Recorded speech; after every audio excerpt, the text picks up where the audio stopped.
नमस्कार। धन, वैभव और सुख शांति किसे नहीं चाहिए होती, और इसलिए ही हमारे भारतवर्ष में महालक्ष्मी की पूजा बड़े ही जोर शोर से की जाती है। महालक्ष्मी के विभिन्न तरह के रूपों की पूजा विभिन्न तरह के त्योहारों और व्रतों के द्वारा की जाती है। महालक्ष्मी सिर्फ भौतिक धन की ही देवी नहीं है, मतलब रुपया पैसे इसी की देवी बस नहीं है। अगर आपके घर में सुख है, शांति है, सौभाग्य है, आपके बाल बच्चे बहुत ही अच्छे हैं और आपके परिवार में हमेशा प्यार का वातावरण बना रहता है, तो मानिए कि आप पर महालक्ष्मी की कृपा है। क्योंकि महालक्ष्मी के अष्ट रूपों में न केवल भौतिक धन बल्कि और भी तरह की सुख संपत्ति को भी गिना जाता है। महालक्ष्मी जितनी भी पवित्रता है, संसार में जितना भी सुख और आनंद है, जो भी वस्तुएं आपको सुख और आनंद देती हैं, वे महालक्ष्मी का रूप हैं। महालक्ष्मी बहुत ही पवित्र शक्ति हैं। इन्हीं की कृपा पाने के लिए विभिन्न त्योहारों में से एक है श्री महालक्ष्मी का व्रत, जो कि अश्विन मास में किया जाता है। इसकी शुरुआत होती है भाद्रपद मास की अष्टमी से।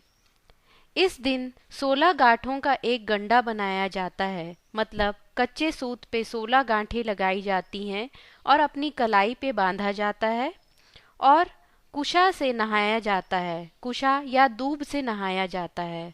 दूब जिसे हम श्री गणपति पर भी अर्पित करते हैं, उस दूब से अपने ऊपर सिर पर रखकर महिलाएं या पुरुष जो भी इस व्रत को करना चाहते हैं वह नहाते हैं।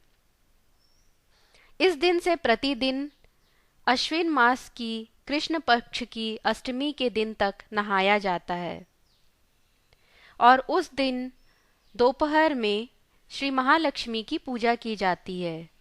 इस दिन श्री महालक्ष्मी की पूजा हाथी के ऊपर सवार महालक्ष्मी जी की मूर्ति के रूप में की जाती है, जिसे हम गजलक्ष्मी भी कह सकते हैं। उस हाथी पे 16 दीपक भी बने होते हैं और कुछ लोग आजकल हाथी के ऊपर महालक्ष्मी को विराजमान कराकर अलग से 16 दीपक भी रख देते हैं। और फिर जैसे कि हम हर पूजा करते हैं, धूप, दीप, फल, नैवेद्य, जल, वस्त्र, अक्षत, सिंदूर, मौली आदि चढ़ाकर महालक्ष्मी की पूजा की जाती है। कलश बनाया जाता है। आम के पत्ते या फिर पान का पत्ता डालकर एक लोटा में थोड़ा अक्षत डाल के और कुछ रुपया डाल के और उसके ऊपर एक दीपक जलाकर कलश बनाया जाता है। फिर महालक्ष्मी के लिए एक स्थान साफ किया जाता है, पूजा के पास का स्थान, और फिर चौक बनाया जाता है। चौक यानी कि आप आटे से अष्टदल बनाइए। फिर उसके बीचों बीच दीपक यानी कलश रखा जाता है। कलश के पास ही गोबर के गौर या फिर गणेश जी जो हल्दी के बनाए जा सकते हैं। अगर गोबर उपलब्ध नहीं है तो हल्दी में थोड़ा सा, पिसी हुई हल्दी में थोड़ा सा पानी डालकर आप उसे गौर के रूप में बना सकते हैं और उसे आप यहाँ पर रखेंगे। तो यह हो गए हमारे कलश और गौर।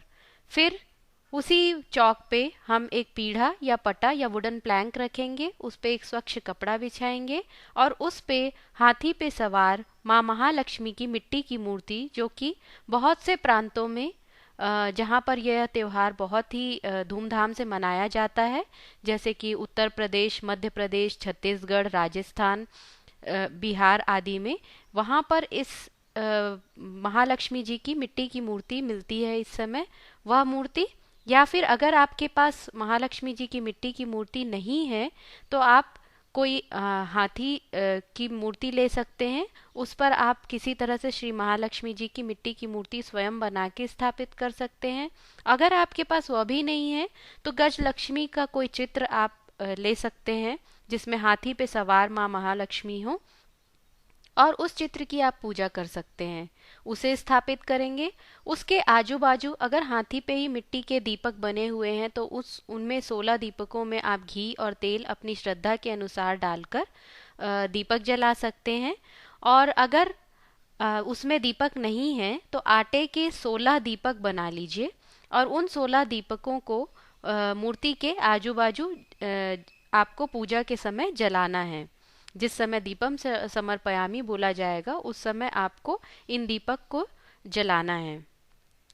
और फिर आपको दूब से पहले कलश, गौर, फिर महालक्ष्मी जी के ऊपर जल और पंचामृत, जिसे हम दूध, दही, घी, शक्कर और शहद मिलाकर बनाते हैं, उससे थोड़ा सा छिड़कना है। फिर माँ महालक्ष्मी को और गौर को टीका लगाना है, जिसे हम रोली से या सिंदूर से या चंदन से लगा सकते हैं।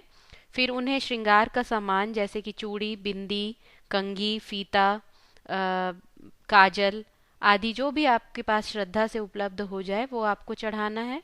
पुष्प चढ़ाना है, वस्त्र चढ़ाना है और फिर उनको उनकी श्रद्धा पूर्वक माँ महालक्ष्मी की व्रत कथा हाथ में अक्षत रख के सुनना है। कथा समाप्ति पर अक्षत को आपको भगवान की माँ महालक्ष्मी के चरणों में अर्पित कर देना है। फिर महालक्ष्मी जी की आरती जो है वह आपको गानी है और फिर आप आरती ले लीजिए। और प्रसाद, जो भी आपने प्रसाद बनाया है, इसमें प्रसाद भी 16 बनाए जाते हैं। नैवेद्य में आप गुजिया या कोई भी मिठाई, जो पवित्र मिठाई है, पेड़े आदि, लड्डू आदि रख सकते हैं, वो आपको अर्पित करना है। जैसा कि हमने बताया था कि यह व्रत भाद्रपद मास की अष्टमी से शुरू किया जाता है। उस दिन जो गंडा बनाने की विधि है वह ये है कि आप 16 धागे ले लेना है। 16 धागों में आपको प्रतिदिन एक एक गांठ, मतलब उन सब 16 धागों को एक साथ ले लेना है और उसमें एक एक गांठ प्रतिदिन लगाना है। इस तरह से 16 दिन तक आप वह गांठ लगाएंगे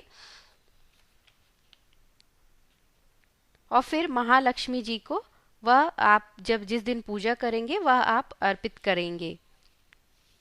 हमारे अगले वीडियो में श्री महालक्ष्मी जी की व्रत कथा भी दी हुई है।